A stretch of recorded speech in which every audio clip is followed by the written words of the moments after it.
नमो विष्णु पादाय कृष्ण कृष्ण के वेदांत स्वरूप के नाम में नमस्ते सारस के प्राप्ति में प्रचारण निर्विशेष शून्यवादी पाश्चात्य देश में वंश कल्पित विदेश कृपा सिंधु वचन गीता नाम पावन युग वैष्णव हरे कृष्ण करुण सिंधु निरंतर जगतपति के विश्व व्यक्ति के कांता राधा कांता नमस्ते भक्त कांचन गौरांग श्री राधे वृंदावन कृष्ण हमें सत्य देवी जय श्री कृष्ण चैतन्य प्रभु नित्यानंद श्री अद्वैत गदाधर श्रीवासादि सरस्वती वृंदावन हरे कृष्ण कृष्ण कृष्ण हरे हरे हरे राम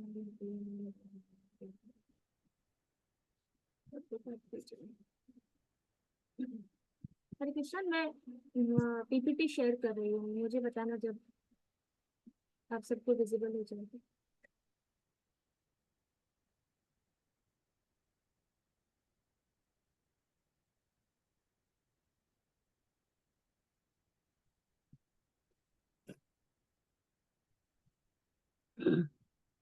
दिख रहा है? पीपीटी दिख रही है?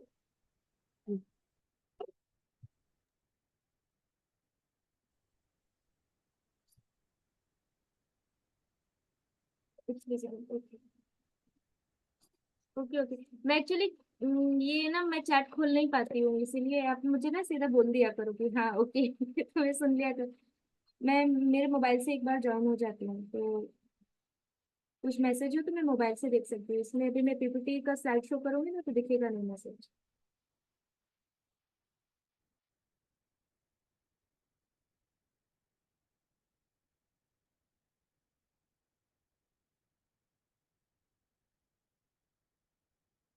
Recording in progress.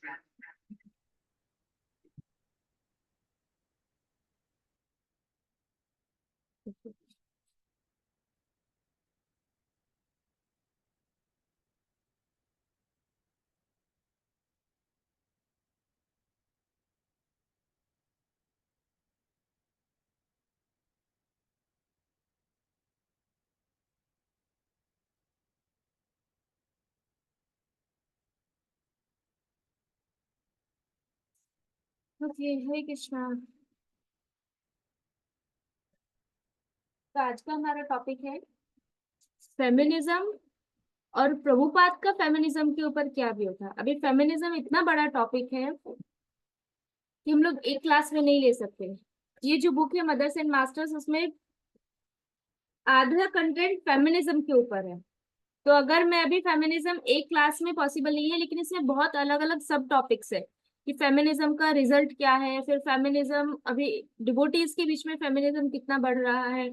डिवोटीज छोड़ो, जो फीमेल डिवोटीज को छोड़ो, मेल डिवोटीज के ऊपर फेमिनिज्म का क्या इम्पैक्ट आ रहा है, उसकी वजह से जो 4 नियम है हमारे, जो बेसिक 4 नियम है जिसका पालन करना चाहिए, फेमिनिज्म की वजह से वो 4 नियम कैसे टूट रहे हैं। उसके अलावा फेमिनिज्म की वजह से जो हमारा बेसिक सिद्धांत है जो चैतन्य महाप्रभु दिए हैं, अचिंत्य भेदाभेद, तो अचिंत्य भेदाभेद सिद्धांत में भी कैसे खंडन हो रहा है ये फेमिनिज्म की वजह से। बोलने में बहुत छोटे लगते हैं, क्या प्रॉब्लम है, फेमिनिज्म ही तो है, उसका भक्ति से क्या लेना देना। लेकिन ऐसा नहीं है। ये फेमिनिज्म की हम अभी देखेंगे कि फेमिनिज्म का मतलब क्या होता है। जनरली हम हर किसी को थोड़ा थोड़ा आइडिया है कि व्हाट इज फेमिनिज्म, कि ओके स्त्रियों को समान अधिकार चाहिए, उसको बोलते हैं फेमिनिज्म। बट किस तरह के समान अधिकार चाहिए और कितना स्त्रियों ने प्रोटेस्ट किया है, ये कब से चल रहा है, अभी से नहीं, ये कितने कितने सालों से ये चल रहा है। जब 1990s भी नहीं, 1970s के आसपास की बात है या 1950s के आसपास की बात है। अब सोचो उस टाइम पे हमारे इंडिया का कल्चर कैसा था।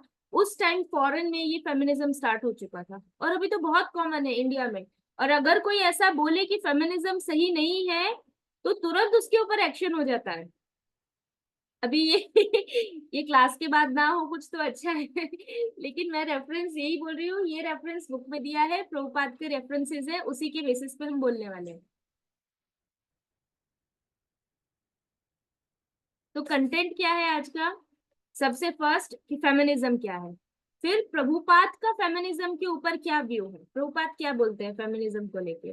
फिर एक डॉक्टर स्टिल्सन जुड़ा है जो एक मतलब क्या बोल सकते हैं, एक स्कॉलर थे मतलब रिलीजियस स्कॉलर थे, तो वो सभी अलग अलग रिलीजन को स्टडी करते थे, तो प्रभुपाद के साथ वो काफी क्लोजली कनेक्टेड थे। तो उन्होंने प्रभुपाद की बुक्स को, प्रभुपाद की जो व्यूज थे फेमिनिज्म के ऊपर, विमेन के ऊपर, वो सब व्यूज को बहुत बारीकी से नोटिस किया था। और उसके बाद फिर उन्होंने बाद में कंपेयर किया कि अभी प्रभुपाद की जो स्टेटमेंट थे वो, और करंट जो अभी डिग्रेडेशन हो रहा है भक्तों में, वो उसको उन्होंने कंपेयर किया और बताया कि पहले प्रभुपाद की इच्छा कैसी थी, प्रभुपाद कैसा स्टैंडर्ड चाहते थे, और अभी कैसा स्टैंडर्ड हो चुका है। और फिर करंट सिनेरियो, उसमें मैंने ज्यादा नहीं लिया क्योंकि ऊपर के 3 टॉपिक में बहुत सारा हो गया, तो वो मैंने डिलीट भी नहीं किया।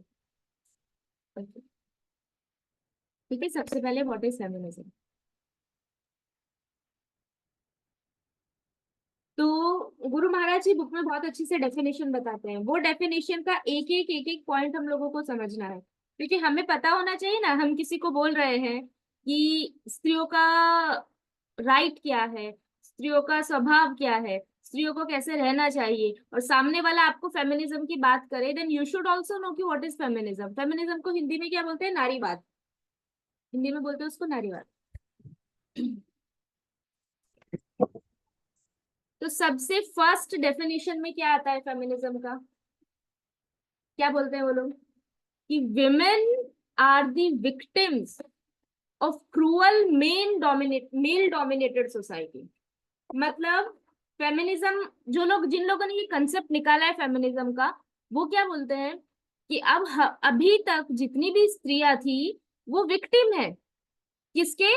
ऐसी सोसाइटी की, ऐसी सोसाइटी जो इतनी क्रूर है और जिसके जो लीडर्स है वो कौन है? पुरुष है। तो जिस जिस सोसाइटी के लीडर पुरुष है, तो ऐसी सोसाइटी में जो स्त्रियां हैं, वो स्त्रियों का शोषण होता है और स्त्रियां उसमें विक्टिम बनती हैं। ये सबसे फर्स्ट कंसेप्ट है फेमिनिज्म का। अब आप हम रियलाइज, हम सोच सकते हैं कि ये दिखने या बोलने में बहुत छोटा है, लेकिन ये एक एक स्टेटमेंट इतने इंपॉर्टेंट है कि ये पूरे स्टेटमेंट से अभी आज पूरे वर्ल्ड में क्या क्या क्या हो रहा है हम सोच नहीं सकते। कितने सारे नेगेटिव इम्पैक्ट्स है, कितने सारे। तो ये फर्स्ट वो बोलते हैं।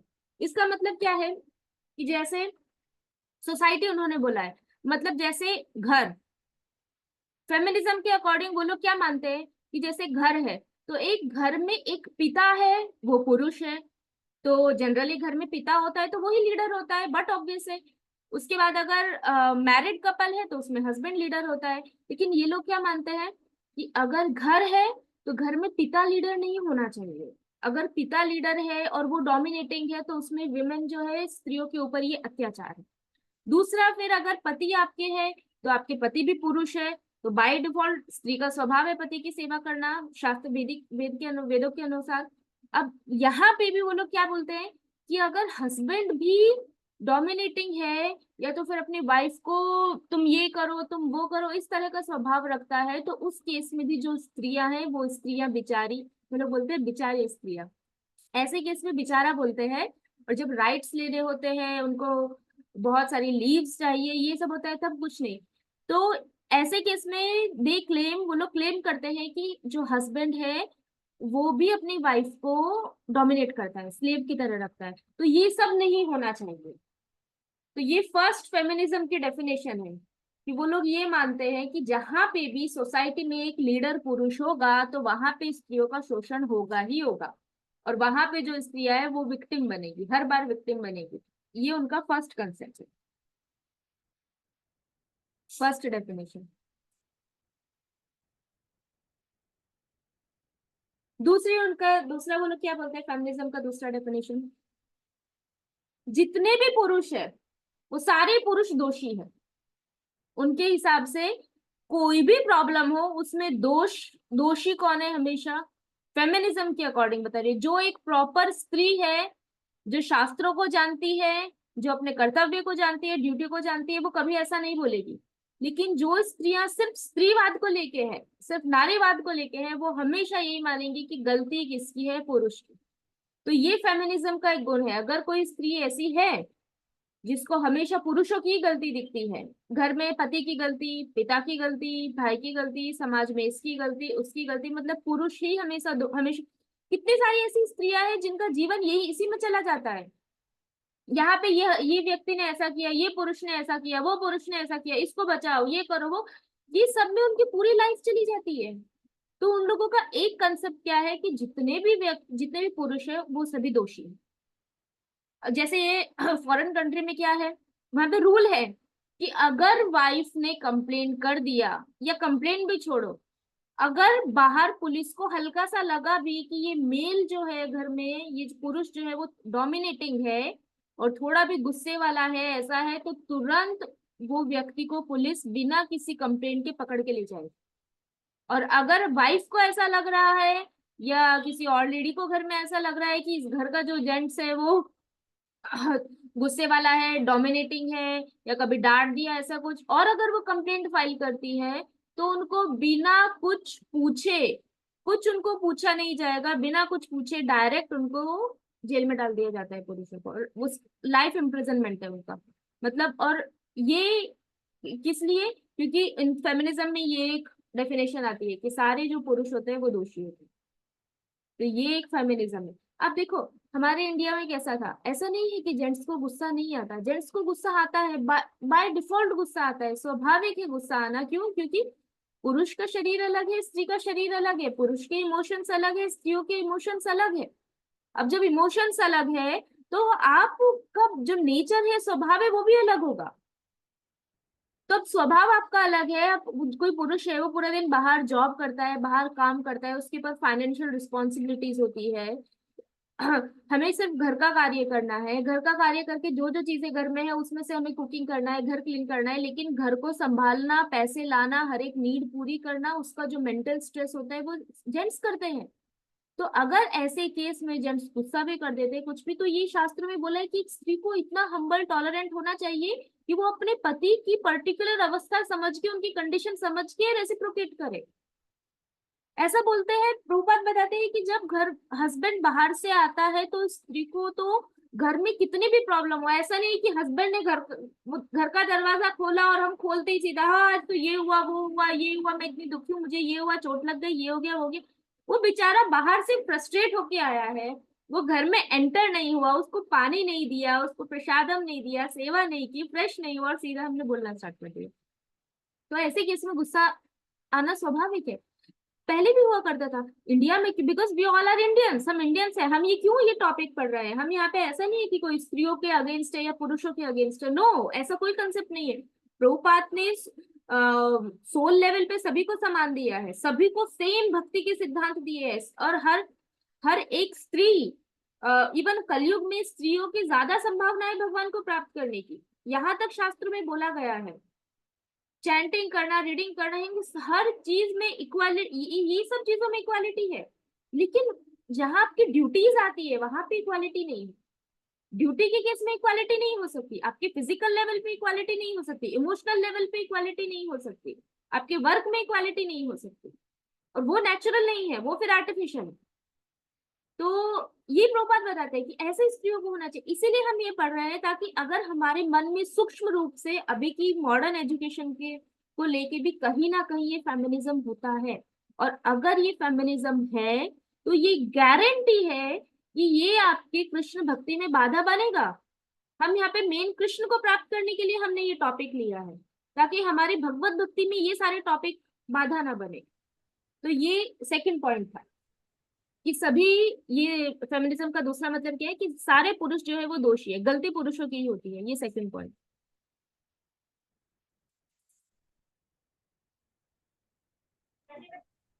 ये जो हमारा केस चल रहा है ना, केस जो चल रहा है अभी अभी वो चालू ही यूएसएस में आ गया। तो योगिनी। उसमें आपका और वो दीपक भाई का नाम लिखा है। तो शायद आपको नेक्स्ट मंथ।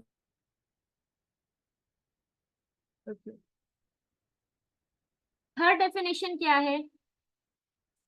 थर्ड, वो लोग ऐसा मानते हैं, स्त्रियां, या स्त्रियां नहीं, जो फेमिनिस्ट होते हैं वो लोग क्या मानते हैं कि पुरुषों ने हमेशा से स्त्रियों को एक्सप्लॉइट ही किया है, उनका शोषण ही किया है। इसीलिए अब वो समय आ चुका है कि हम ये ट्रेंड को रिवर्स कर दे, उसको उल्टा करें, और ये साबित करें कि जो स्त्रियां हैं वो या तो पुरुषों के बराबर है, वरना उनसे ऊपर है। ये है थर्ड, कि वो लोग इक्वालिटी, स्त्रियां क्या बोल रही है कि अभी तक हम पुरुषों के नीचे रहे हैं, अब हमें उनके समान आना है या तो फिर उनसे ऊपर जाना है। अगर कोई स्त्री कभी ऊपर जाती है तो तब उनको फेमिनिज्म, तब उनको ऐसा कुछ नहीं होता कि हमें समान रहना है, हम ऊपर क्यों आ गए हैं पुरुष के, नहीं, तब ऐसा कुछ नहीं होता। लेकिन जब वो नीचे है तो उनको ऐसा रहता है कि हम नीचे क्यों हैं। ऐसे अभी फेमिनिज्म है, आगे जाके कुछ मेनिज्म आएगा क्योंकि अब उल्टा हो रहा है सब कुछ, फीमेल्स ऊपर जा रही है, मेन नीचे आ रहे हैं। तो ये जो थर्ड पॉइंट है, उसका मतलब क्या है कि जैसे हाउस होल्ड ड्यूटीज है, तो अभी लेडीज का मानना क्या है कि हाउस होल्ड ड्यूटीज है तो पुरुष को भी करना चाहिए, स्त्री को भी करना चाहिए, इक्वल।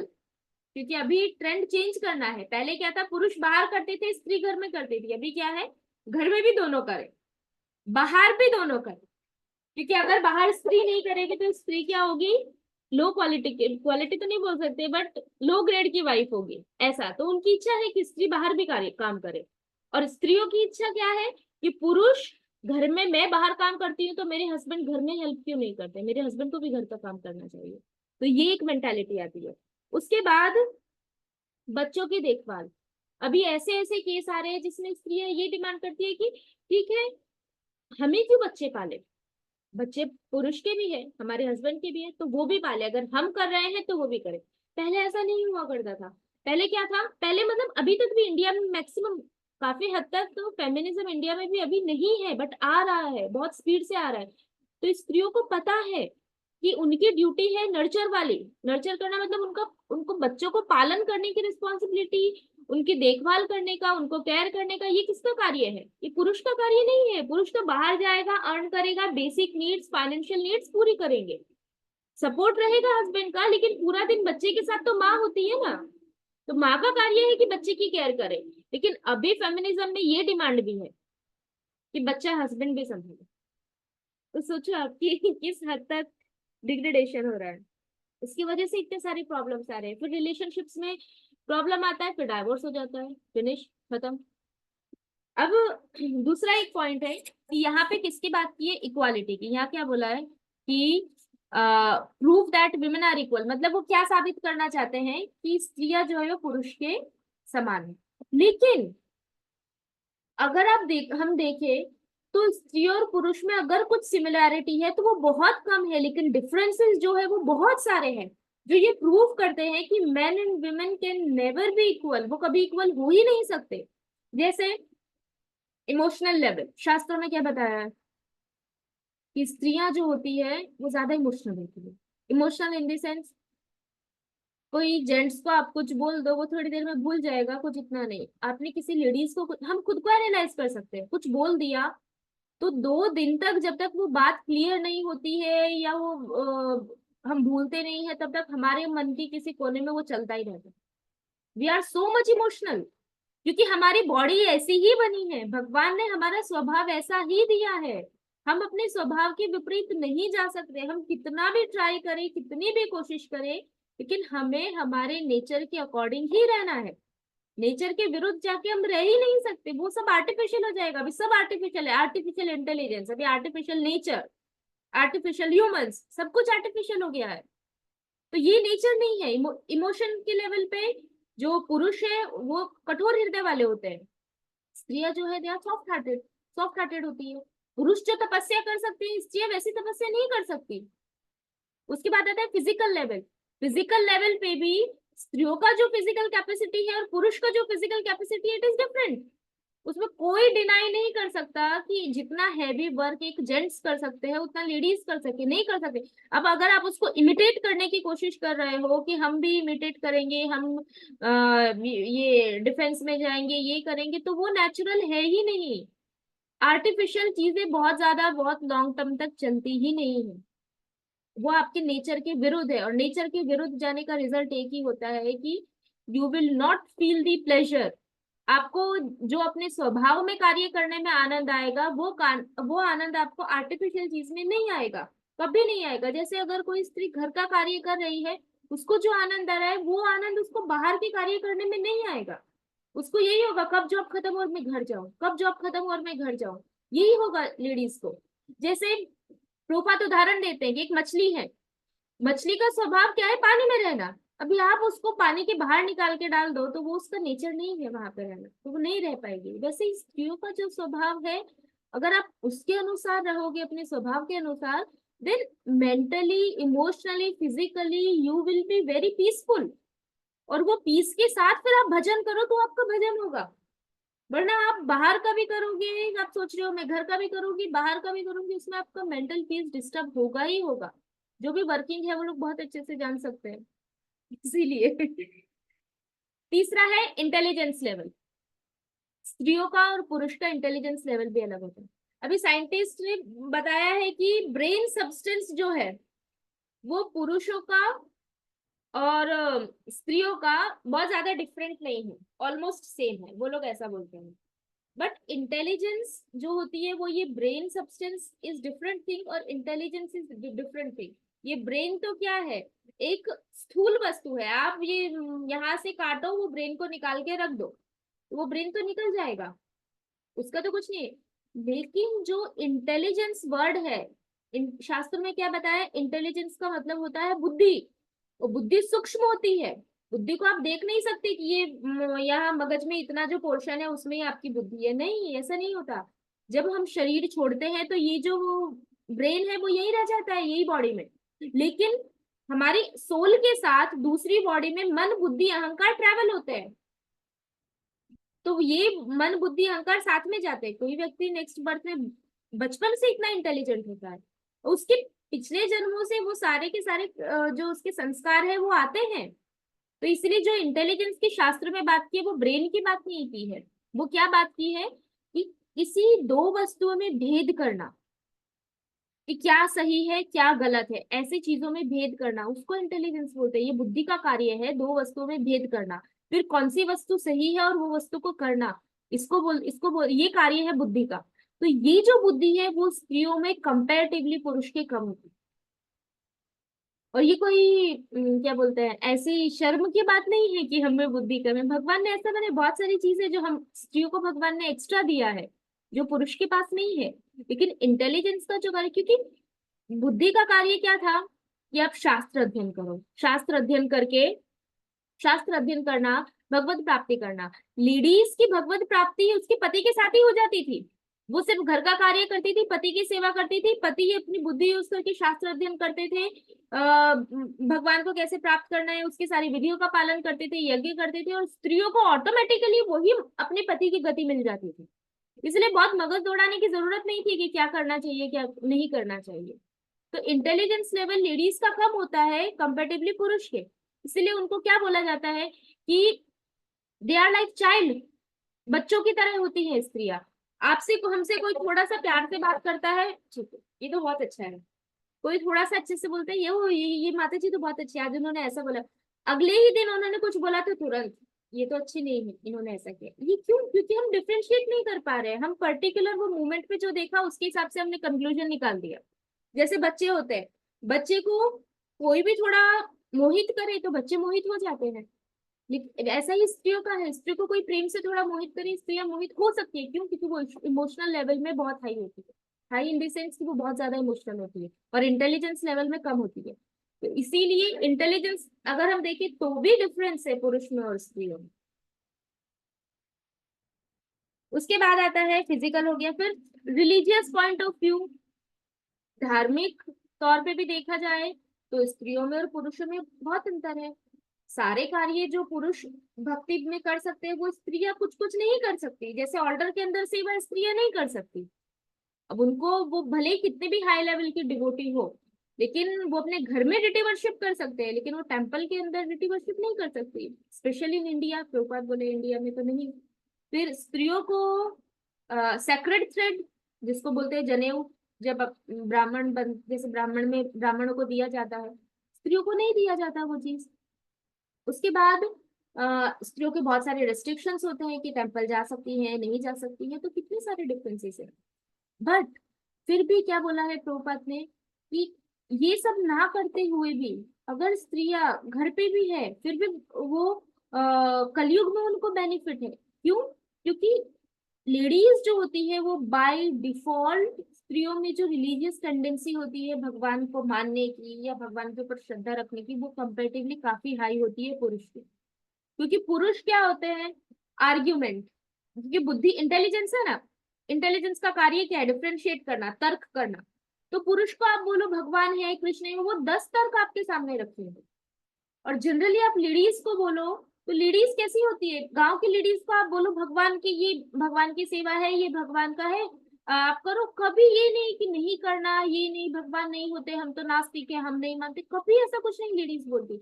इसीलिए प्रभुपाद बोलते हैं कि लेडीज जो होती है वो भगवान को बहुत जल्दी प्रसन्न कर सकती है, क्योंकि उनका जो तर्कवाद वाला क्या बोल सकते हैं, हाँ, गुण नहीं है उनमें, हर चीज में तर्क करना और भगवान को नाम मानना, पुरुषों की तरह वो जल्दी भगवान के ऊपर श्रद्धा कर लेती है। तो ये भी डिफरेंस है स्त्रियों के बीच में और पुरुषों के बीच में।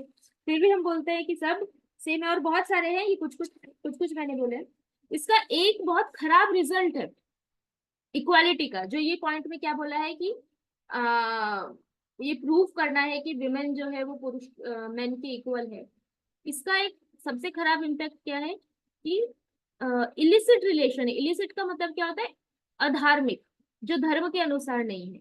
धर्म के अनुसार कौन से रिलेशंस होते हैं, हस्बैंड और wife, that's it, nothing else except husband and wife. Husband and wife का ही जो रिलेशन है वो धर्म के अनुसार होता है।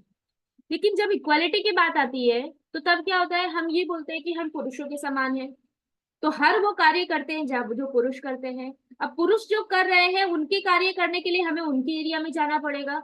उनके एरिया में जाने का मतलब क्या है, हमें उनका संग करना पड़ेगा, एसोसिएशन तो मिलेगा ना। ऐसा तो है नहीं कि वहां पे बैरियर बनाया हुआ है कि ठीक है यहाँ लेडीज और यहाँ जेंट्स, ऐसा तो है नहीं। अब जब इक्वालिटी है तो फिर पूरी इक्वालिटी दी है सरकार ने, फिर आप पूरी इक्वालिटी लो। अब पूरी इक्वालिटी में क्या होता है, फिर लेडीज और जेंट्स बात करते हैं तो दिन में घर पे तो सिर्फ रात को सोने के लिए जाते हैं, थोड़ी देर के लिए जाते हैं, बाकी पूरा दिन पर पुरुषों के साथ होते हैं, पर स्त्रियों के साथ होते हैं। फिर वहां पे अटैचमेंट हो जाता है, फिर अटैचमेंट हो जाता है, फिर घर पे झगड़े होते हैं, फिर डाइवोर्स हो जाता है, खत्म। तो ये इंटर मिंगलिंग जो क्या बोल सकते हैं, स्त्रियों का और पुरुष का जो मिलना नहीं चाहिए, शास्त्र में बोला है एक पति और पत्नी के अलावा स्त्री और पुरुष, दूसरे पर पुरुष और स्त्रियों को अलग ही रहना चाहिए, क्योंकि वो अग्नि और मक्खन के समान है। वहां पे अग्नि के सामने मक्खन पिघलेगा पिघलेगा और गारंटी के साथ है। और अगर कोई बोले ऐसा नहीं होता तो फिर ये तो शास्त्र गलत हो गए, तो फिर ये शास्त्र के विरुद्ध, मतलब फिर तो शास्त्र गलत बोल रहे हैं।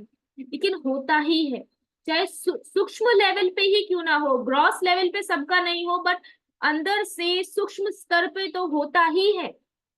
तो अब जो चीज पहले सूक्ष्म रूप में है, मन में आई है, जैसे क्रोध है, क्रोध पहले हृदय से प्रकट होता है, पहले मन में क्रोध आता है, फिर धीरे धीरे आंखों में आता है, फिर वाणी में आता है, और फिर उसके बाद फिजिकल बॉडी पे आता है। तो वैसे ही ये है, काम वासना पहले मन में आएगी, फिर धीरे धीरे वो मीठी मीठी बात करना, अच्छे से बात करना वहां पे आएगा, फिर धीरे धीरे बाहर आने में देर नहीं लगेगी। तो क्यों हो रहा है, because we need equal rights, हमें इक्वल समान अधिकार चाहिए। तो उसके लिए, समान अधिकार के लिए तो फिर आपको पुरुषों के साथ कार्य करना पड़ेगा। तो ये एक इसका बहुत बड़ा डिसएडवांटेज है।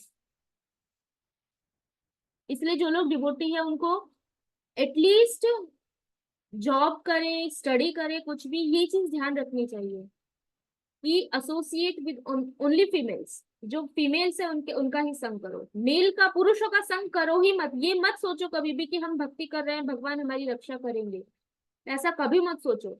हम जानबूझ के ये कर रहे हैं, भगवान ने ये हमको करने को नहीं बोला है, हम कर रहे हैं, तो हमें सतर्क रह के करना है कि हम संभले।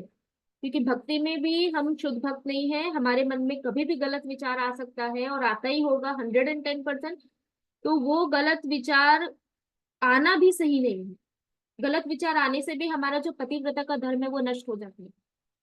तो फिर इससे क्या होगा कि जब आपको ऐसे विचार आने लगेंगे, मन दूषित हो जाएगा। मन दूषित होने की वजह से क्या होगा कि अब आपका भजन में मन नहीं लगेगा, क्योंकि यहाँ पे दूषण आ गया ना। भजन क्यों कर रहे हैं, ताकि हमारे हृदय शुद्ध हो, और हमारा हृदय शुद्ध होने की जगह उसमें और दूषण आ रहा है ऐसे विचारों की वजह से। फिर हम कंपेयर करेंगे, हमारे हस्बैंड तो ऐसे है, फिर ये सारी चीजें आएंगी, कंपैरिजन होगा, झगड़े बढ़ेंगे, बहुत सारी चीजें हो सकती है, इसके बहुत सारे कॉन्सिक्वेंसेस है। तो बेटर है अवॉइड करना चाहिए, चाहे कोई भी हो, एक्सेप्ट हस्बैंड, बाकी सभी पुरुषों के साथ अवॉइड करना चाहिए।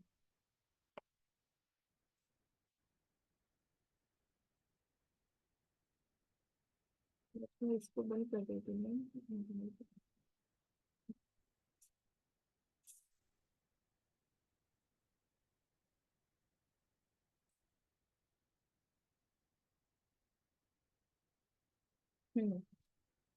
नेक्स्ट आता है, नेक्स्ट फेमिनिज्म की डेफिनेशन क्या है?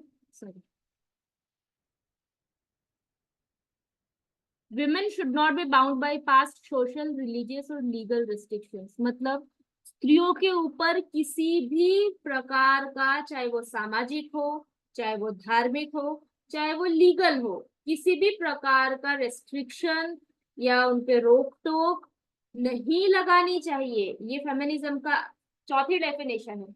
किसी भी प्रकार का नहीं होना चाहिए। सोशल का मतलब क्या है? जैसे पर्दा करना, जैसे पर्दा प्रथा थी कि स्त्री अपना फेस कवर करके रखती थी, वो सोशल आ गया। तो उसमें इनका कहने का है कि किसी पर्दा करना, या तो हिजाब, जो मुस्लिम्स में जो हिजाब होता है वो नहीं पहनना है, और सर खुला रखना है। वैदिक ड्रेस जो है साड़ी, वो पहनना कंपलसरी नहीं होना चाहिए, वो नहीं पहनना है। हम जितना शॉर्ट ड्रेस पहनना चाहे पहन सकते हैं, हम बिल्कुल भी कुछ नहीं पहनना चाहे तो नहीं पहन सकते, उसमें भी कोई रोक टोक नहीं होनी चाहिए। तो इस प्रकार के सोशल जो रिस्ट्रिक्शंस है वो नहीं होने चाहिए। उसके बाद बच्चे पालना, समाज में बोले कि आपको विवाह हो गया है अभी बच्चे करो, नहीं, जब हमारी इच्छा होगी तब हम करेंगे। ये इस प्रकार के दबाव नहीं आने चाहिए। हम बच्चे करें या ना करें क्या प्रॉब्लम है, ये तो मेरा राइट है, मेरी चॉइस है, तो कोई प्रॉब्लम नहीं है, हम नहीं करना चाहे तो इस प्रकार के दबाव भी नहीं होने चाहिए फेमिनिज्म के अनुसार।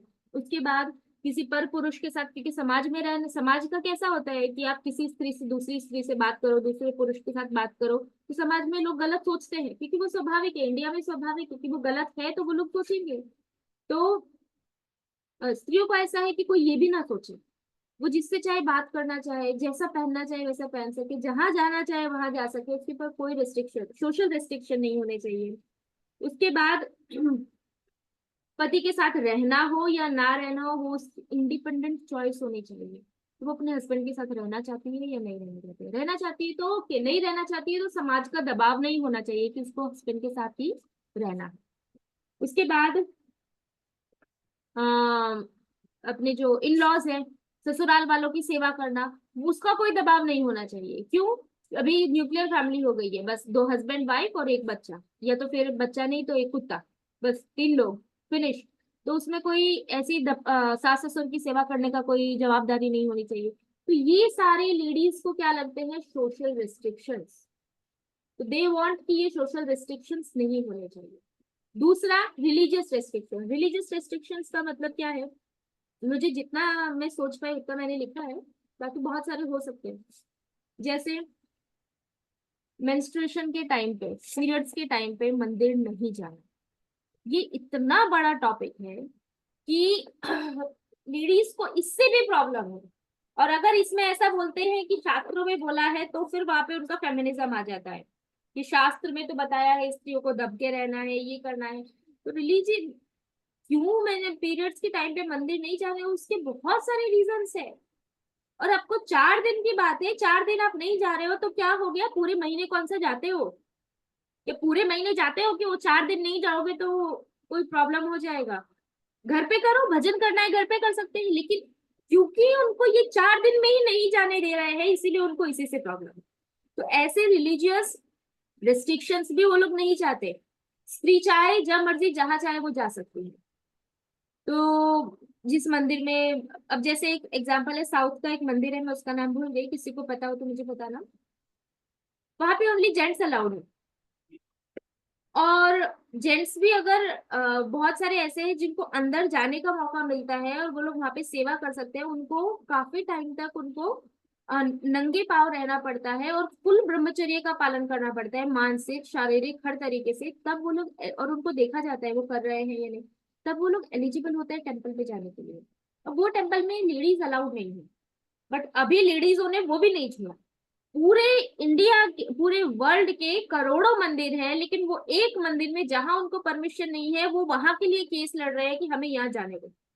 तो आप बाकी जगह जाओ ना, इतने सारे मंदिर हैं, क्या जरूरत है वो एक ही मंदिर में जहाँ का कल्चर है कि वहां स्त्रियां नहीं आ सकती, तो बहुत सारी चीजें हैं जहाँ स्त्रियों को रिलीजियस उसमें परमिशन नहीं है, सिर्फ ब्रह्मचारी ही कर सकते हैं। तो वो शास्त्रों में बोला है ऐसा, तो हमें ऐसा पालन करना चाहिए। तो उसमें भी स्त्रियां ऐसा बोलती है कि अच्छा है अगर वहां पे स्त्रियों को जाने दे, तो भगवान आपसे प्रसन्न होंगे? नहीं होंगे ना प्रसन्न, आप शास्त्रों के विरुद्ध जा रहे हो। तो ये सारे रिलीजियस रेस्ट्रिक्शंस होते हैं। उसके बाद लीगल रेस्ट्रिक्शंस क्या क्या है? राइट टू एबॉर्शन, कि हमें अधिकार होना चाहिए हम जब चाहे अबॉर्शन करा सके। हमें अधिकार होना चाहिए हम जब चाहे डाइवोर्स ले सके। उसके बाद हमें अधिकार होना चाहिए कि हम अपने हस्बैंड के अलावा किसी और के साथ भी रहना चाहे तो हम रह सके। ये सारे लीगल, ये सब लीगल होना चाहिए। मतलब एबॉर्शन करने की फुल परमिशन, डाइवोर्स देने की फुल परमिशन, अधार्मिक तरीके से किसी के भी साथ रहने की full permission, living in relationship की परमिशन होनी चाहिए। कि इसके लिए लोग लड़ रहे हैं कि ये रिलेशनशिप आप लीगल करो। आप शादी करो, साथ में रहो, क्या प्रॉब्लम है? आपको बिना शादी किए साथ में रहना है, उसके लिए आप कोर्ट में जाके लड़ रहे हो कि इसको लीगल करो। क्या, किस हद तक डिग्रेडेशन हो चुका है आप सोचो। हम किस अधिकार के लिए, स्त्रियां किस अधिकार के लिए लड़ रही है? वो सारे के सारे अधिकार, जो सारे के सारे अधिकार एक क्या बोल सकते हैं उसको, अनचेस्ट अनचेस्ट, या तो फिर उसको जो पतिव्रता नहीं हो सकती स्त्री, और जिस स्त्रियों को शास्त्रों में सबसे निम्न कोटि का बताया है, वो सारी स्त्रियों के जो गुण है, वो गुण पाने के लिए, हम अधिकार पाने के लिए हम लीगली कोर्ट में जाके लड़ाई कर रहे हैं। ये कलयुग है, ये है कलयुग। ये जानबूझ के बोल रहे हैं हमें पाप करने हैं, हमें नर्क में जाना है, हमें परमिशन दो, हमें लीगली ओपनली नर्क में जाने की परमिशन दो। ये वन सेंस में ये बोल सकते हैं इसको।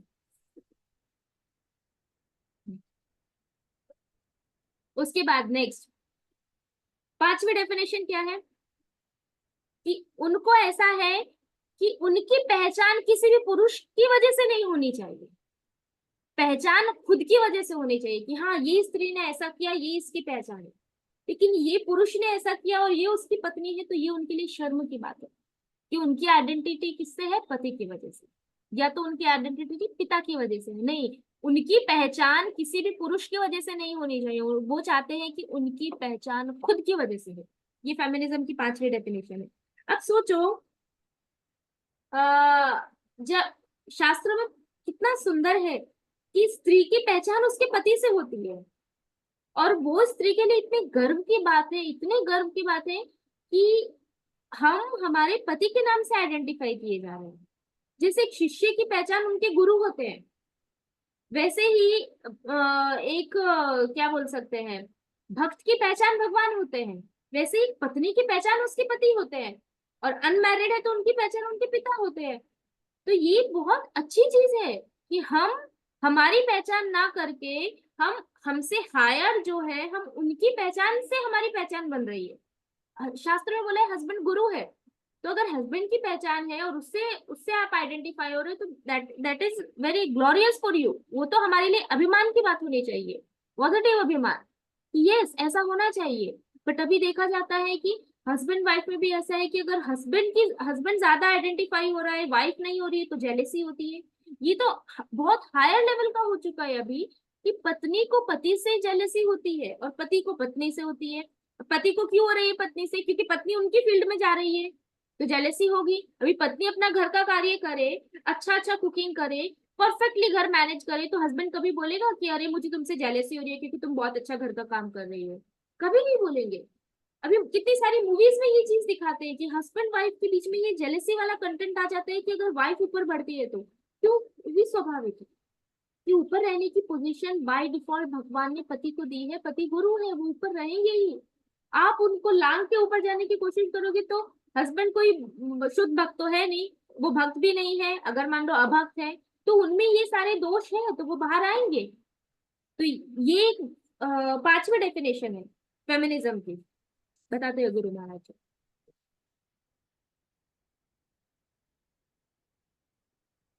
और इसका एक रिजल्ट है, वो मैंने लिखा कि क्योंकि वो किसी पुरुष के साथ पहचान नहीं करना चाहती अपनी, इसका सबसे बड़ा इम्पैक्ट क्या आता है? Same sex marriage, lesbian marriage, gay marriage. अब इसके लिए भी झगड़े इसके लिए भी कोर्ट में केसेस हो रहे हैं कि आप इसको भी लीगल करो। ये मैरिज भी लीगल होना चाहिए अभी, वो लेडीज लेडीज मैरिज करे और जेंट्स जेंट्स मैरिज करे, ये तो शास्त्रों में है ही नहीं, ऐसा कुछ नहीं। प्रभुपाद एक जगह भागवतम में परपट में लिखे हैं कि इस तरह का जो होता है दैट इज नॉट वैदिक, वो शास्त्र के विरुद्ध है ऐसा करना। तो आप सोचो, तो अभी ये चीज हो रहा है क्यों? क्योंकि लेडीज को जेंट्स के साथ रहना नहीं है, तो किसके साथ रहेंगी? लेडीज के साथ रहेंगी। और वो कोई इतनी क्या बोल सकते हैं, धर्मात्मा तो है नहीं कि उनके हृदय में कोई काम वासना ना हो, तो सारी इच्छाएं कहाँ पूरी करेंगी? स्त्रियों के साथ। अब सामने भी ऐसी स्त्री मिल जाएगी। तो ये अभी इतना कॉमन हो चुका है, इतना कॉमन हो चुका है कि अगर फॉरेन में जाके आपको कोई हस्बैंड वाइफ दिखते हैं साथ में, तो ये आश्चर्य की बात है कि जेंट्स और लेडीज साथ में, और वो भी मैरिड कपल बच्चे के साथ। तो ये तो बहुत कलयुग में फॉरेन में ऐसे देखना इट इज वेरी रेयर, बहुत रेयर हो चुका है अभी। तो ये इसका एक बहुत बड़ा डिसएडवांटेज है कि ये जो सेम जेंडर का जो मैरिज हो रहा है वो इससे बहुत प्रमोट हो रहा है। फेमिनिज्म की वजह से बहुत डिग्रेडेशन हो रहा है सोसाइटी। देन है, उसके बाद आता है उन्हें अपने सारे के जितने भी उनके अधिकार है वो सारे अधिकार करने का उनको मतलब उनको क्या बोल सकते हैं, उनके जितने भी उनको परमिशन होनी चाहिए कि वो अपने सारे अधिकारों पे वर्क कर सके, कार्य कर सके, अपना भविष्य खुद बना सके। उसके बाद जो भी पावर है या जो भी रोल है, जैसे लीडरशिप का रोल, रानी बनने का रोल, बड़ी बहुत बड़े एक्ट्रेस बनने का रोल, तो ये सारे के सारे चीजों को वो ले किससे?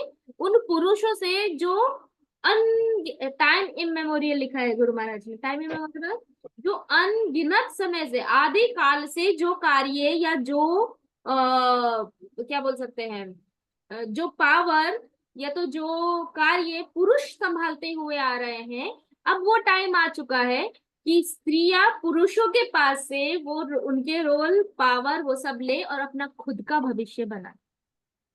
तो ये तो देखा जाता है, बहुत कॉमन, ये कॉमन है कि आ, आप जनरली देख लो, हॉलीवुड की कोई मूवी होगी, मेन फीमेल, उसमें मेन रोल में कौन होगा? फीमेल। अभी तो हर जगह हर चीज में, कोई लीडरशिप में मेन फीमेल, डिफेंस में जाओ मेन फीमेल, हर जगह जो लीडरशिप वाले रोल से वहां पे फीमेल्स आ गई है। क्यों? ये फेमिनिज्म का पार्ट है। अगर वो वहां पे नहीं रहेंगे,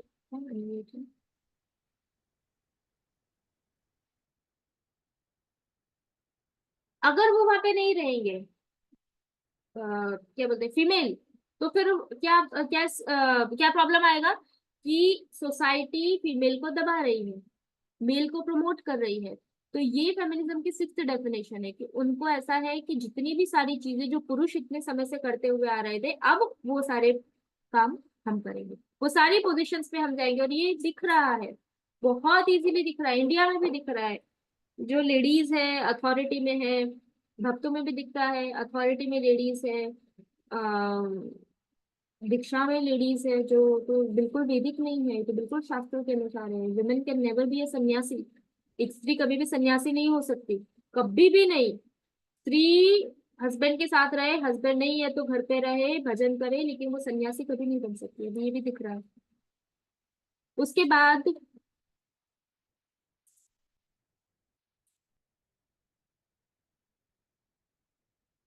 लास्ट डेफिनेशन है, स्त्रियों को पूरा अधिकार होना चाहिए कि उन्हें कभी भी कुछ भी कहीं भी करने की स्वतंत्रता मिलनी चाहिए। ये है लास्ट डेफिनेशन। अब वो कहीं भी कभी भी कुछ भी करने का मतलब क्या है? ऐसा नहीं है कि वो अच्छे कार्य के लिए नहीं, ये डेफिनेशन क्यों रखी है कि वो जब चाहे अबॉर्शन करा सके, वो जब चाहे जिसके साथ रहना चाहे उसके साथ रह सके, वो जब चाहे वो डाइवोर्स ले सके, वो जब चाहे वो विवाह कर सके, वो जब चाहे वो बच्चे कर सके, नहीं इच्छा है तो नहीं कर सके, वो जब चाहे हस्बैंड को छोड़ के जा सके। ये सारी चीजें करने के लिए स्त्री को पूरी स्वतंत्रता होनी चाहिए। ये फेमिनिज्म की सेवेंथ डेफिनेशन। अब आप सोचो, ये सारे डेफिनेशन में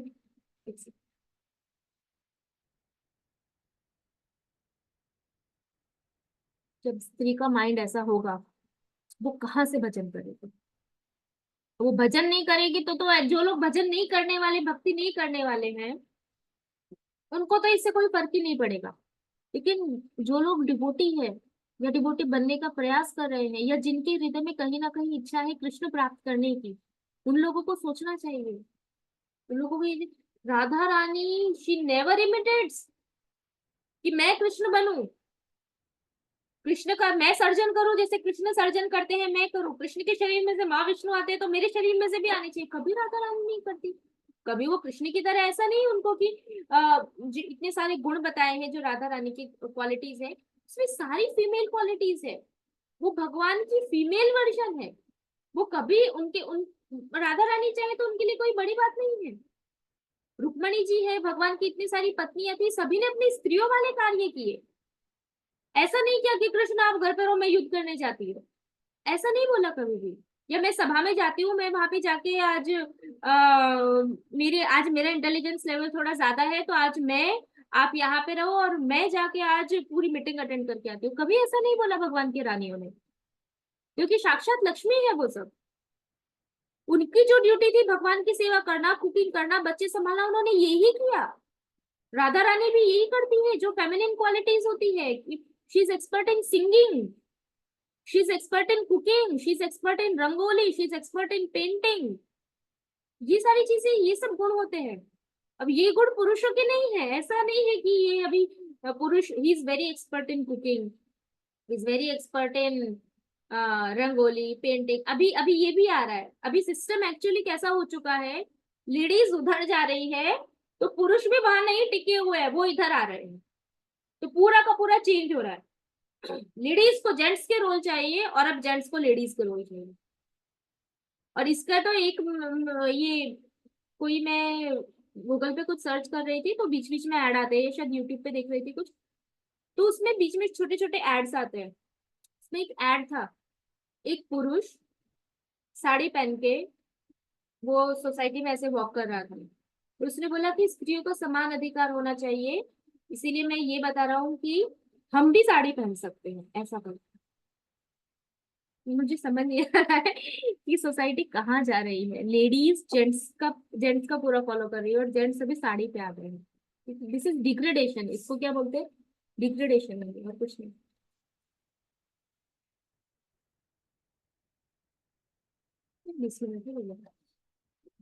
जैसे अबॉर्शन का राइट, अभी फ्रांस जो है वो फर्स्ट कंट्री है जिसमें एबॉर्शन एक कॉन्स्टिट्यूशनल राइट हो चुका है। मतलब अब उसको कोई निकाल नहीं सकता। अब हर किसी का अधिकार है लीगली कि आप जब चाहे आप एबॉर्शन करा सकते हैं। ये वहाँ लीगल हो चुका है अभी।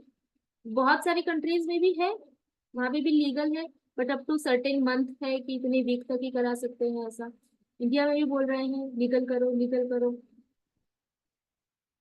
जब आपको यही कराना है तो फिर ऐसे सिचुएशन ही नहीं आने देनी चाहिए कि ये आप ये अवस्था तक पहुंचो। आप शास्त्र पढ़ो तो पता चले एक जीव कैसे आता है। जब एक जीव आता है वो अपनी कितनी सारी चीजें लेके आता है साथ में। वो आप ऐसे ही किसी भी जीव को ऐसा सोच के कि वो आपके सामने नहीं है, दिख नहीं रहा है, आप उसको मार रहे हो, ये तो कितना बड़ा मृत्यु। हम भले ही बोले ऐसा कि उसमें लाइफ नहीं है, ये नहीं, बट लाइफ तो होती है उसके अंदर। लाइफ है तभी उसका डेवलपमेंट हो रहा है।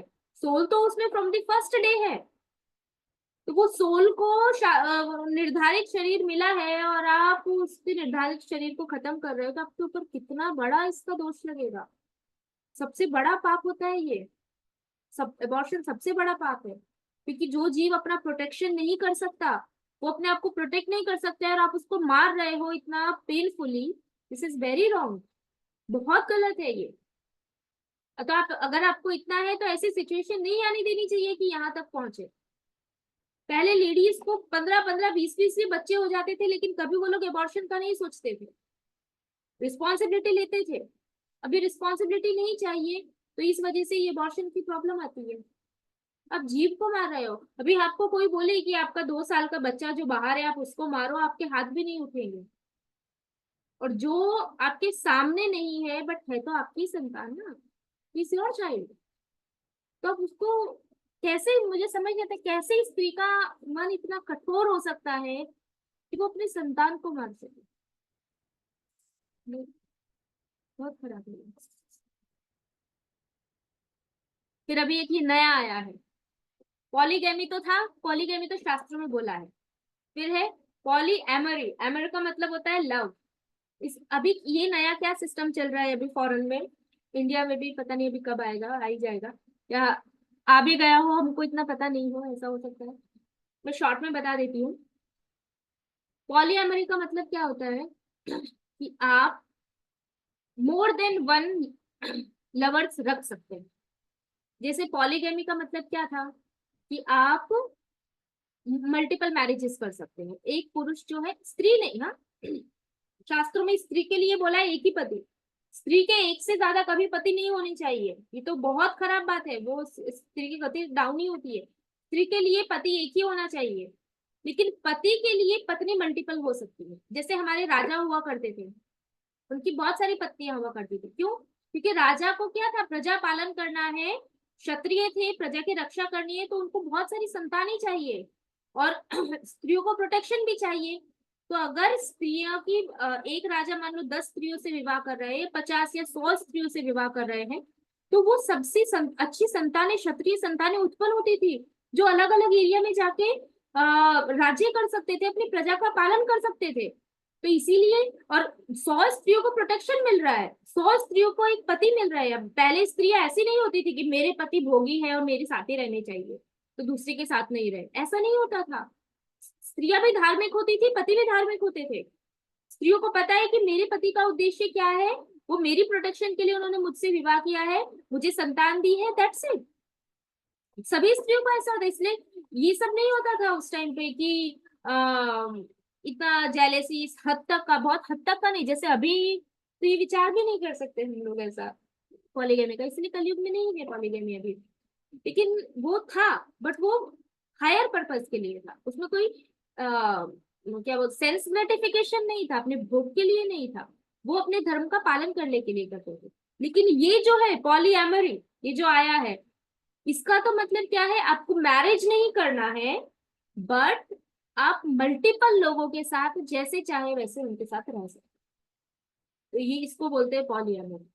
तो आप सोचो कि एक हस्बैंड के अलावा किसी एक व्यक्ति के बारे में सोचने से या उनके साथ रहने से भी अधर्म होता है, तो यहाँ तो क्लियर बोला है, इसमें तो क्लियर है कि मैनी लवर्स, आप बहुत सारे लोगों के साथ रह सकते हो अपने हस्बैंड के अलावा।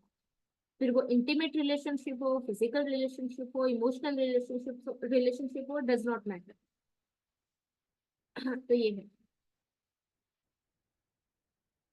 यहाँ पे एक छोटा सा डिफरेंस बताया है। लाइक पॉलीगैमी मतलब मल्टीपल वाइफ होना, और पॉलीएमरी का मतलब मल्टीपल पार्टनर्स। उसमें मैरिज हो या ना हो वो जरूरी नहीं है। तो आप सोचो पॉलीगैमी का मतलब आप ऑफिशियली सबके सामने विवाह संस्कार करके अपनी पत्नी को लेके आए हो, चाहे आपकी 4 पत्नी है, आप लीगली लेके आए हो। लेकिन यहाँ पे इन्होंने लिखा है illegal, but that is not illegal, polygamy is legal. बिना कलयुग में अभी इलीगल बोला है कि आप एक से ज्यादा नहीं कर सकते, बट शास्त्र के अनुसार इट इज लीगल। लेकिन पॉलीएमरी का मतलब कोई ऑफिशियल नहीं है, कोई लीगल सेरेमनी नहीं है कि आपकी विधि हो रही है, वो ऑफिशियली आपकी पत्नी है, चाहे वो किसी में भी हो, किसी भी रिलीजन में हो। तो इसीलिए कोई नीति नियम ही नहीं है।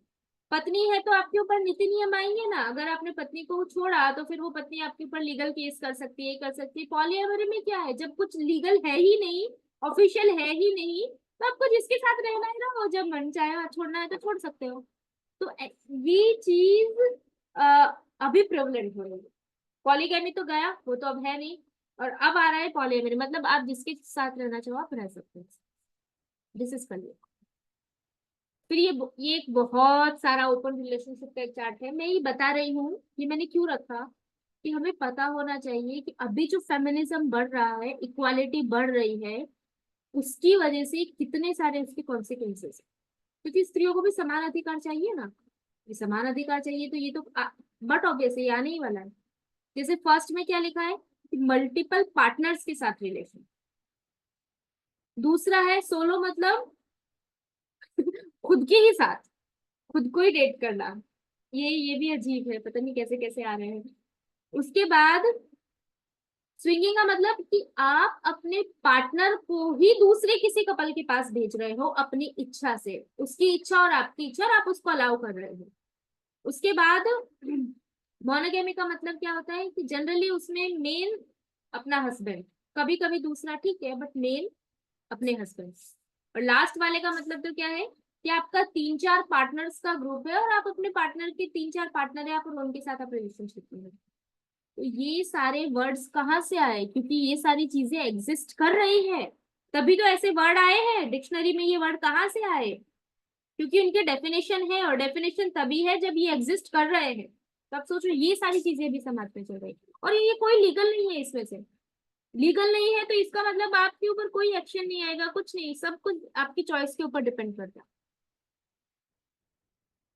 अब प्रभुपाद का व्यू। ओके, 10 मिनट है, फिर देखते हैं।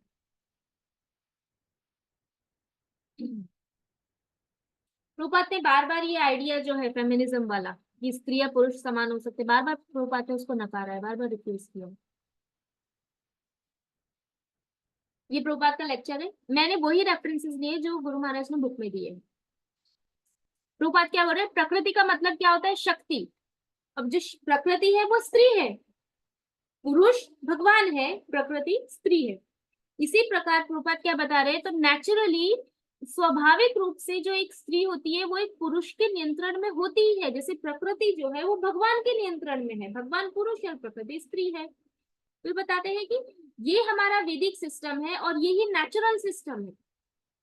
हाउएवर प्रभुपाद कह रहे हैं, लेकिन कुछ स्त्रियां हैं वो इक्वल राइट, समान अधिकार के लिए क्लेम कर सकती है कि हमें समान अधिकार चाहिए, बट फिर भी वो है तो पुरुष के ही कंट्रोल में। प्रभुपाद ने बोला ये नेचुरल है, इसको कोई अवॉइड नहीं कर सकता कि स्त्री अगर ऐसा बोले कि हम पुरुषों के कंट्रोल में नहीं है, फिर भी वो है ही।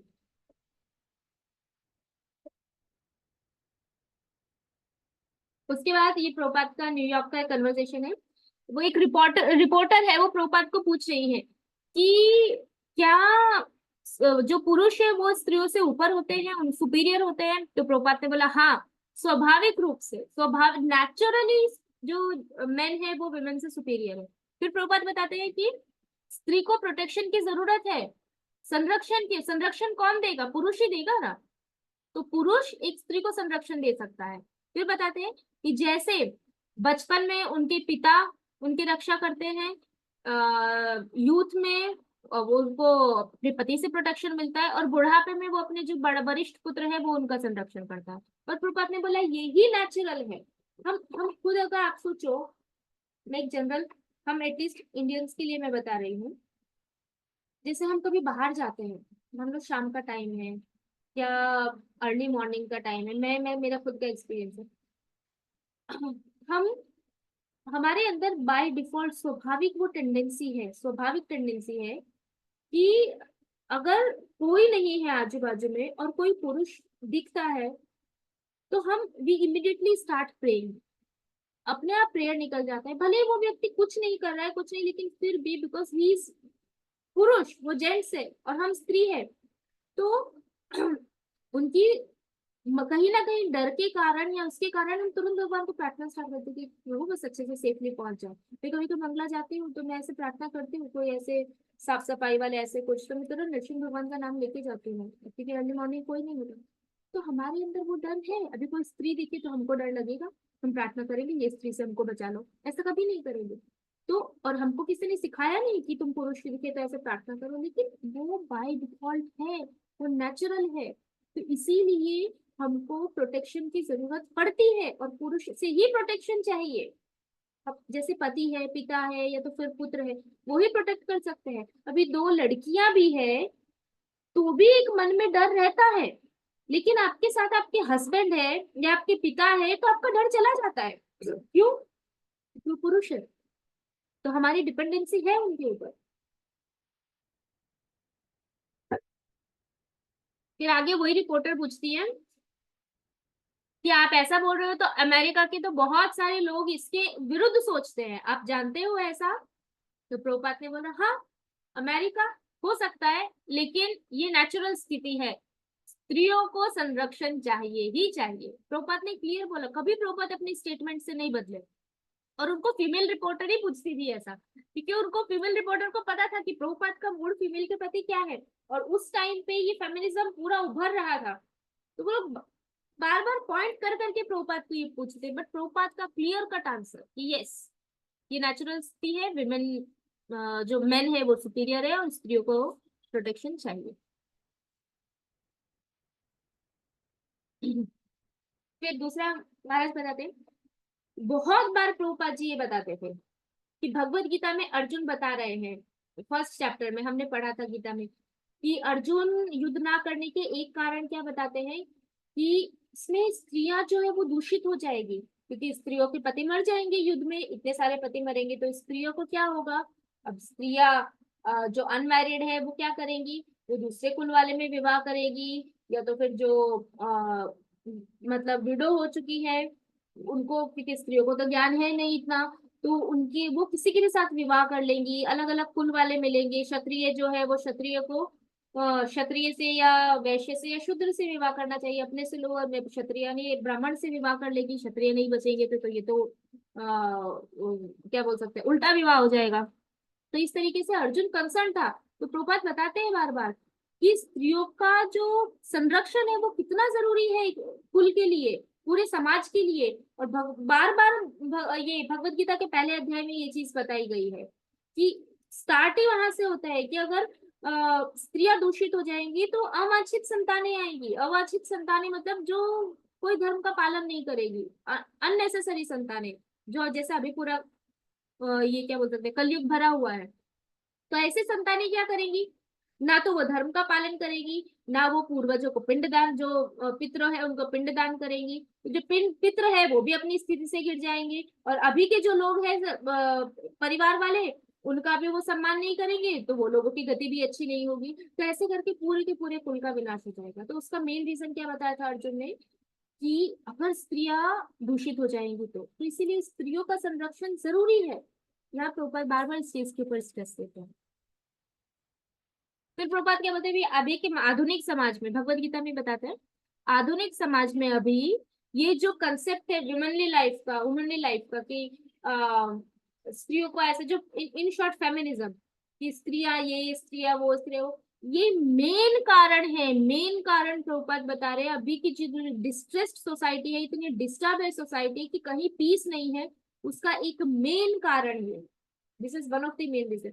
अब सोचो कितना परफेक्ट, जब हम वृंदावन को गोकुल को याद करते हैं, वृंदावन में कितना परफेक्ट सोसाइटी, जेंट्स बाहर का काम, स्त्रियां घर का काम, दैट्स इट, ना झगड़ा, ना कोई टेंशन, कुछ भी नहीं, बाहर इनफ अपॉर्चुनिटी। अभी भी अगर अगर विमेन जॉब ना करे और विमेन घर संभाले, तो बाहर कितनी अपॉर्चुनिटीज है मेल के लिए, पुरुषों के लिए कितनी सारी अच्छी अच्छी अपॉर्चुनिटीज है जो वो कर सकते हैं। और फिर ये जो हम अभी बोल रहे हैं कि ये क्या बोलते हैं उसको, जॉब नहीं मिलना, क्या बोलते हैं उसको, बेरोजगारी, बेरोजगारी अपने आप चली जाएगी। रूप रघुनाथ महाराज है, वो बताए थे उनके उसमें कि ये बहुत बड़ा रीजन है बेरोजगारी का, क्योंकि एक ही फैमिली, एक बाहर कोई अगर चार पोजीशन है, एक ही परिवार के चार लोग वहां पे जॉब कर रहे हैं, और दूसरे परिवार का शायद एक भी नहीं कर रहा है, तो वो चार लोग वहां पे जॉब कर सकते हैं, मतलब चार परिवार, वो चार पोजीशन के चार परिवार चल सकते हैं। अभी एक ही पूरा परिवार वहां पे जा रहा है। तो ये एक बहुत बड़ा, क्या बोल सकते हैं, जो मॉडर्न सोसाइटी का फॉल्ट है, कि जब स्त्रियां, हम बाहर जाते हैं जॉब करने के लिए, तो बहुत सारी ऐसी पोजीशंस है जो किसी के घर चलाने के लिए इंपॉर्टेंट हो सकती है, और हम घर पे करें। और अगर कम है, मान लो सारी लेडीज घर पे है, सारे जेंट्स जॉब कर रहे हैं, तो उनका सैलरी भी अच्छा होगा, सब कुछ अच्छा होगा। अब जब इतने सारे लोग भरे हुए हैं जॉब के लिए, इसीलिए तो फिर वहां पे सैलरी कम करते हैं ना, क्योंकि अप्लाई करने वाले इतने सारे हैं और जॉब की रिक्वायरमेंट कम है, तो फिर उसमें से थोड़ी थोड़ी थोड़ी थोड़ी को ले लेते हैं, और बाकी के जो बच्चे उनको छोटे छोटे काम में लगा देते हैं, 10,000 5,000 ऐसे में, इसमें क्या होगा। तो ये एक बहुत बड़ा रीजन है, जो बात बताते हैं। फिर प्रभुपाद को एक फीमेल जर्नलिस्ट ने पूछा कि आप ऐसा बोलते हैं कि जो स्त्रियां हैं वो स्त्रियां पुरुषों से इंफीरियर है, मतलब पुरुष ऊपर है और स्त्रियां नीचे है? तो प्रभुपाद ने बोला हाँ। प्रभुपाद ने हाँ बोला और फिर समझाया उनको, वो यहाँ पे नहीं लिखा है कि क्यों स्त्रियां जो है उनको पुरुषों के संरक्षण में रहना चाहिए।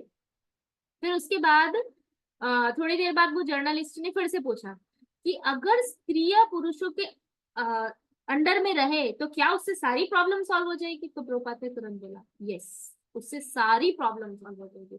तो हमें प्रभुपाद के सेंटेंस में पूरा ट्रस्ट होना चाहिए। प्रभुपाद जो बोले हैं वो प्रभुपाद कभी गलत नहीं बोल सकते। He is Golok man, he directly came from Golok. तो भगवान के धाम से गोलोक से यहाँ आए हैं, तो गोलोक से आया हुआ व्यक्ति जो सिर्फ कृष्ण ने उनको जो बोलने को बोला है वो यहाँ पे बोल रहे हैं। वो एक ऐसे आचार्य है जो ब्रह्मा जी से आई हुई परंपरा में है, उनका बोला हुआ एक स्टेटमेंट शास्त्र के विरुद्ध नहीं है। वो बोल रहे हैं कि हाँ हो जाएगा, तो इट मीन्स हो जाएगा।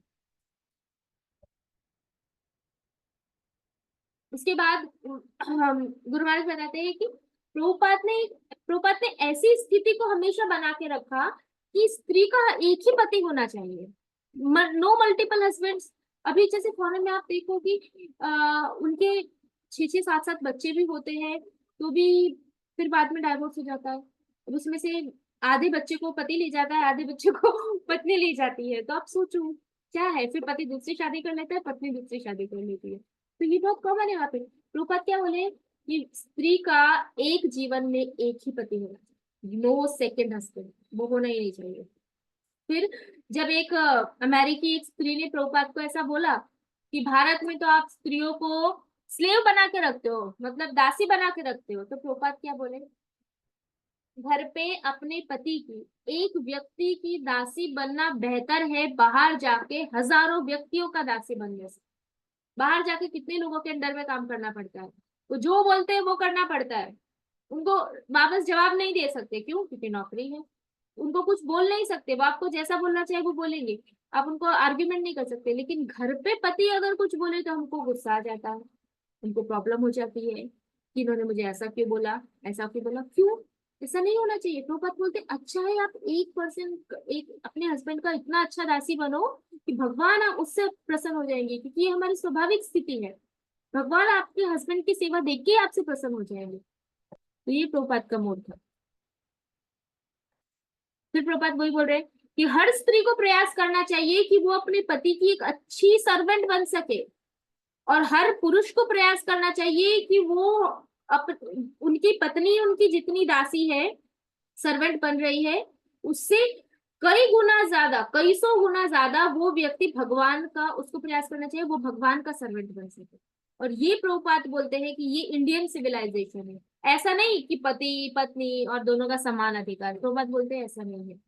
फिर प्रोपाल बोलते हैं कि यूरोप और अमेरिका में ऐसा हो रहा है कि इक्वल राइट चाहिए, लेकिन ये इक्वल राइट लाना वैदिक सिविलाइजेशन नहीं है।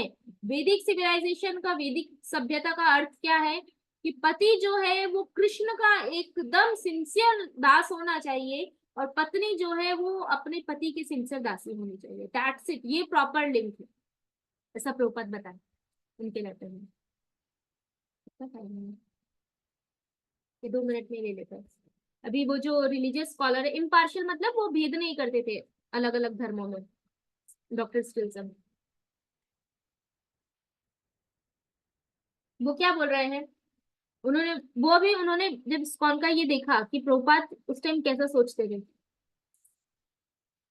वो उन्होंने अपने एक लेटर में ऐसा लिखा है, लेटर या आर्टिकल में, कि जो इस्कॉन के अंदर जो स्त्रियां हैं उनकी जो स्थिति है, वो वो अमेरिका के वो स्त्रियां या वो लोग जिनको स्त्रियों का फ्रीडम चाहिए, जिनको स्त्रियों को खुला छोड़ना है, ऐसे लोगों को स्कॉन के अंदर विमेन की जो पोजीशन है वो शायद पसंद नहीं आएगी, ऐसा वो बोल रहे हैं। क्यों? क्योंकि इस्कॉन के अंदर प्रभुपाद ने दिया है कि स्त्रियों को कैसे रहना चाहिए, जो बिल्कुल ऑपोजिट है। बाहर बाहर कलयुग सिविलाइजेशन है, और इस्कॉन के अंदर प्रभुपाद ने जो दिया वो वैदिक सिविलाइजेशन दिया। प्रभुपाद बोलते हैं, वो बता रहे हैं कि प्रभुपाद कहते हैं कि सभी स्त्रियां अपनी पत्नी के अलावा सभी स्त्रियों को अपनी माँ के समान देखना चाहिए। दैट्स वाई वी कॉल, हम क्या बोलते हैं, माता जी। हम माता जी बोलते हैं, सभी को माता जी बोलते हैं। चाहे वो छोटी बच्ची होगी तो भी उसको माता माता जी बोलेंगे। मातृवत पर दारेशु, मतलब अपनी पत्नी के अलावा बाकी सारी स्त्रियां जो है वो पत्नी, वो सॉरी, माता के समान होनी चाहिए। वो माता के समान उनको देखना है, तो आपके मन में गलत विचार नहीं आएगा। फिर प्रोपद आगे क्या बोलते हैं कि एनडीए, हाँ, और उसके साथ साथ फिर क्या बताते हैं कि एक तो अपनी दूसरी स्त्रियों को, सभी स्त्रियों को माँ के समान देखना है। दूसरा फिर प्रोपद साथ में ये भी बताते हैं कि जो स्त्रियां हैं उनमें डिग्रेडेशन, मतलब उनके गिरने की संभावना बहुत ज्यादा होती है। क्यों? क्योंकि वो इमोशनल ज्यादा होती है, तो वो किसी पे भी जल्दी ट्रस्ट कर सकती है। दूसरा प्रोपात बता रहे ऑफ लिटिल इंटेलिजेंस, मतलब उनका जो, हमने पहले देखा कि उनका जो बुद्धि का स्तर होता है वो भी कम होता है। क्यों? क्योंकि वो भेद नहीं कर सकते। एंड अनट्रस्ट वर्दी, ये तो चाणक्य पंडित भी बोलते हैं कि स्त्रियों के ऊपर विश्वास नहीं करना चाहिए, क्योंकि स्त्रियों को वैसे भी श्राप मिला हुआ है कि उनके पेट में कोई बात नहीं पचेगी। तो स्त्रियों के ऊपर जनरली विश्वास नहीं किया। बहुत कम लेडीज होती है जो एक्चुअली में देखा जाए तो जो अच्छे से पतिव्रता स्त्री है, शी इज ट्रस्ट वर्दी, वरना बाकी स्त्रियों के ऊपर ट्रस्ट करना मना नहीं। फिर वो बताते हैं, प्रभुपाद क्या बोलते थे कि स्त्रियों को उतना फ्रीडम नहीं देना चाहिए जितना पुरुषों को है, लेकिन उनको एक बच्चे की तरह ट्रीट करना चाहिए। बच्चे को कितने प्यार से रखते हैं, हर चीज, अच्छा उससे गलती ना हो जाए, वो कहीं जाता है तो अच्छा वो गलत जगह ना चला जाए, वो गिर ना जाए, उसको ये ना हो जाए, वो ना जाए, हम कितनी केयर करते हैं बच्चे की। इसी प्रकार से और बच्चे को खुला नहीं छोड़ देते, जा तेरे को जहां जाना है वहां जा, ऐसा नहीं बोलते। हमारे आंखों के सामने रहना चाहिए, तो वो बच्चा सुरक्षित है। वैसे ही जो स्त्रियां हैं, अगर वो अपने पति की आंखों के सामने है, कंट्रोल में है, संरक्षण में है, तो दे विल बी चेस्ट, वो हमेशा चेस्ट रहेंगे, उनका मन कभी इधर उधर जाएगा नहीं। तो ये प्रोपात बोले। फिर प्रोपात बोलते हैं वो हमेशा उनकी लाइफ में पिता के द्वारा, पति के द्वारा और उनके पुत्र के द्वारा ऑलवेज स्त्रियों को बुढ़ापे तक, बचपन से लेकर बुढ़ापे तक उनको किसी ना किसी पुरुष के इसमें प्रोटेक्टेड रहना चाहिए। लास्ट, फिर वो आगे क्या बोल रहे हैं, यही चीज जो प्रभुपाद ने इस्कॉन में सिखाई कि स्त्रियों को कैसे होना चाहिए, ये जो हमारी पुरानी सब जो पुराने हमारे जो इंडिया की जो पुरानी जो लॉ बुक्स है एंशियंट, उसमें भी यही ट्रेडिशनल वे पाया जाता है जो प्रभुपाद ने इस्कॉन के अंदर सिखाया। और प्रभु वो बताते हैं कि प्रभुपाद क्या बोलते थे कि स्त्रियां प्रेसिडेंट नहीं बन सकती किसी भी मंदिर की, स्त्रियां कोई भी अथॉरिटी जैसे जीबीसी है या कुछ भी ऐसी जो लीडरशिप वाली पोजीशन है, प्रभुपाद का क्लियर था कि लेडीज ऐसी पोजीशन नहीं ले सकती। फिर भी अभी हम देख रहे हैं ये हो रहा है। इसका मतलब क्या है कि प्रभुपाद के वर्ड से डेविएशन, प्रभुपाद, इसीलिए गुरु महाराज को ये बुक लिखना पड़ा। फिर प्रभुपाद वो बताते हैं, प्रभुपाद क्या क्या बोलते थे कि वो कुकिंग कर सकती है, वो मंदिर में के मेंटेनेंस में, मंदिर में जो अलग अलग सेवाएं हैं वो कर सकती है, वो भगवान के लिए फ्लावर ऑफरिंग बना सकती है, भगवान के लिए कुकिंग करना, मंदिर की क्लीनिंग करना, भगवान के लिए गार्लैंड बनाना, भगवान के ड्रेस को स्टिच करना, भगवान की ज्वेलरी बनाना, उसके बाद बुक डिस्ट्रीब्यूशन में अपने हस्बैंड के साथ बुक डिस्ट्रीब्यूशन में जाना, अलग से गर्ल्स टीचिंग करना, प्रचार करना अपने लेवल पे, बच्चों का प्रचार करना। कितनी सारी सेवाएं, इतनी सारी सेवाएं हैं कि हम अगर उसमें से 4 सेवा भी लेना तो आपको दिन में दूसरा कुछ करने का टाइम नहीं मिलेगा। फिर भी लेडीज को टेम्पल प्रेसिडेंट बनना है और अथॉरिटी की पोजीशन चाहिए। वाई? क्यों? क्योंकि हर, ये जो फेमिनिज्म है वो आ चुका है, हर किसी के, स्त्री के, मैक्सिमम स्त्रियों के केस हृदय में ये फेमिनिज्म आ चुका है, तो उनको पहचान चाहिए। आप भगवान का गार्लैंड बना रहे हो, आपको कौन पहचानेगा? आप मंदिर में क्लीनिंग कर रहे हो, कौन पहचानेगा? इतना तो लीडरशिप वाली पोजिशन चाहिए, तो ये प्रभुपाद नहीं चाहते थे। इसलिए हमें ध्यान रखना चाहिए कि ये टेम्पल में हमें कैसे रहना है, ये अथॉरिटी वाला और ये सब में नहीं नहीं पढ़ना चाहिए। ओके, हाँ ये रास्ते।